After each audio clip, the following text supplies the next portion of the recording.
పిల్లులతో పరీక్ష. శ్రీపురాన్నేలే విద్యాధరుడనే రాజుకు సుదర్శనుడు మంత్రి. శ్రీపురం చాలా చిన్న రాజ్యం. దాని పొరుగున సైనిక బలంలో పెద్దవైన కొన్ని రాజ్యాలుండేవి. అయినా మంత్రి సుదర్శనుడి కుశాగ్ర బుద్ధి, రాజ్యతంత్రంలో నేర్పు వల్ల ఆ పెద్ద రాజ్యాలు శ్రీపురాన్ని ఆక్రమించేందుకు ఏనాడూ ప్రయత్నించలేదు. సుదర్శనుడికి క్రమంగా వయసు పైబడి వృద్ధాప్య దశకు వచ్చాడు. ఆయన తరచూ అనారోగ్యానికి గురవుతూ ఉండేవాడు. ఆస్థాన వైద్యులు ఆయనకు మంత్రి పదవి నుంచి విరమించి విశ్రాంతి తీసుకోవాల్సిందిగా సలహా ఇచ్చారు. ఈ సంగతి విన్న రాజు విద్యాధరుడు ఆయనతో, తమరు పదవీ విరమణ చేయడం తప్పనిసరిగా కనబడుతున్నది. పదవిలో ఉండగానే రాజ్యానికి ఒక మంత్రిని ఎన్నిక చేయవలసిందిగా కోరుతున్నాను అన్నాడు. సుదర్శనుడు అందుకు అంగీకరించి మంత్రి పదవికి అర్హులైన వారి కోసం రాజ్యంలో చాటింపు వేయించాడు. అది విన్న విద్యాధికులైన ఎందరో యువకులు రాజధానికి వచ్చి సుదర్శనుణ్ణి చూడబోయారు. ఆయన వారికి ఎన్నో పరీక్షలు పెట్టి అన్నిటిలోనూ సమాన ఉజ్జీలనిపించుకున్న 3 ఎన్నిక చేశాడు. ఇప్పుడు వారిలో ఒకరిని మంత్రి పదవిలో నియమించవలసి ఉన్నది.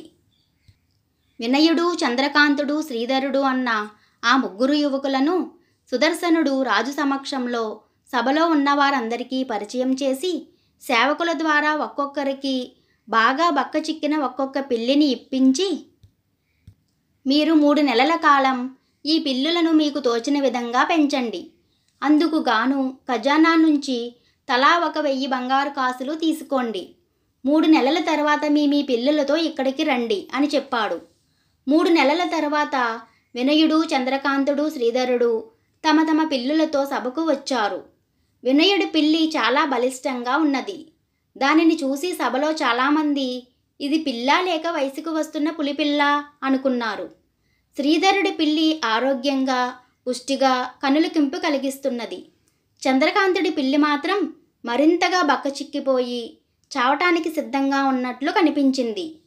సుదర్శనుడు ఆ 3 పిల్లులను పెంచిన తీరు చెప్పమని అడిగాడు. ముందుగా వినయుడు, మీరిచ్చిన డబ్బుతో పిల్లికి పాలు, వెన్నలతో పాటు పంచభక్షి పరమన్నాలు పెట్టాను. అందుకు ఖర్చవగా మిగిలిన 500 బంగారు కాసులు ఇవిగో అన్నాడు.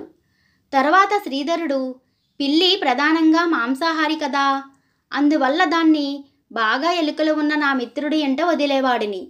అయితే రోజూ దానికి కడుపు నిండగా ఆహారం దొరక్కపోవచ్చు అన్న సంశయంతో పొద్దుటిపూట పాలు పోసేవాడిని. అందుకైన ఖర్చు పోగా ఇవిగో మిగిలిన 900 బంగారు కాసులు అన్నాడు. చివరగా చంద్రకాంతుడు, పిల్లికి ప్రత్యేకంగా నేనేమీ ఆహారం పెట్టలేదు.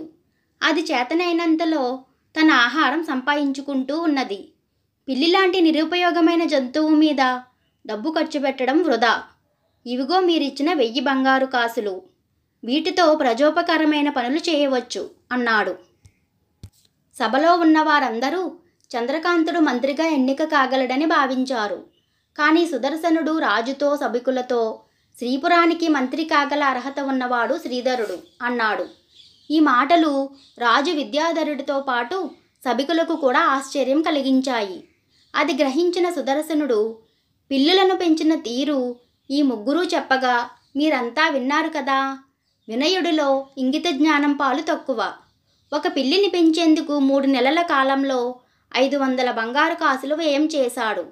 ఎంత బలంగా చురుగ్గా ఉన్నా పిల్లి ఎలుకలను పట్టడానికి మించి చేయగల ఘనకార్యం ఏమీ ఉండదు.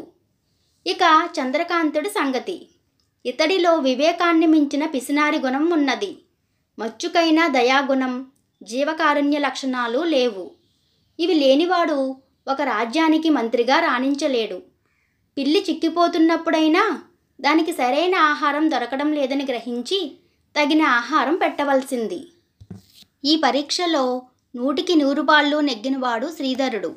అతడు పిల్లికి సహజాహారమైన ఎలుకల కోసం దాన్ని తన మిత్రుడి ఇంట వదిలాడు. ఆ విధంగా దాని ఆకలి బాధ నివారణ అవడమే కాక ఆ మిత్రుడికి కొంత ఎలుకల బాధ తప్పి ఉంటుంది. అంతేకాక ఎందుకైనా మంచిదన్న ముందు చూపుతో దానికి ఒక పూట స్వయంగా పాలు పోశాడు. మంత్రి అయిన వాడిలో ఉండవలసిన వివేకం, విచక్షణా జ్ఞానం అన్నీ శ్రీధరుడిలో సహజ లక్షణాలు అనడంలో సందేహం లేదు. అందుకే అతన్ని మంత్రి పదవికి ఎన్నిక చేశాను అన్నాడు. ఈ వివరణ విన్న సభికులు తమ హర్షామోదాలు తెలుపుతూ పెద్దగా కరతాళ ధ్వనులు చేశారు. ఈ కథ మీకు నచ్చినట్లయితే లైక్ చేయండి. మరి ఇలాంటి మరిన్ని కథల కోసం మన ఛానల్ని సబ్స్క్రైబ్ చేసుకోండి. Thank you for watching.